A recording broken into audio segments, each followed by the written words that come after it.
हम सभी जीवन को जीते चले जाते हैं, उसे गौर से देखते नहीं हैं। जब आप कहते हैं कि आज के बाद क्रोध नहीं करूंगा, उसके बाद भी क्रोध रुकता नहीं है।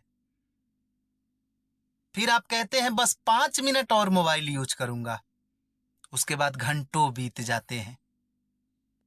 आपका निर्णय तो साफ था,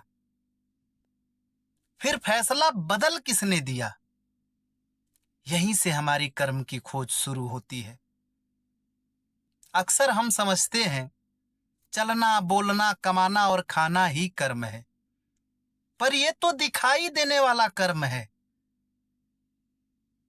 असली कर्म उससे पहले ही शुरू हो चुका होता है।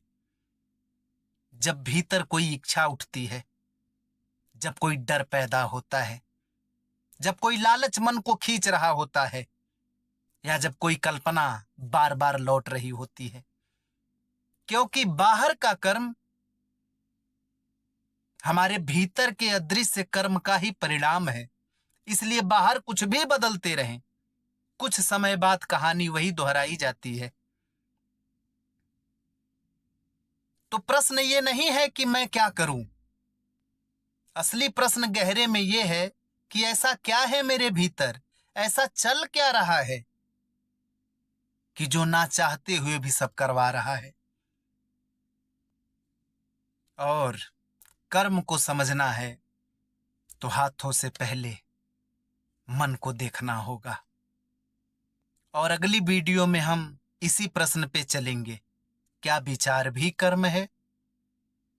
क्या इच्छा भी कर्म है? क्या हम बिना जाने और समझे हर पल कर्मों का जाल बुनते रहते हैं? मिलते हैं अगली खोज में। धन्यवाद।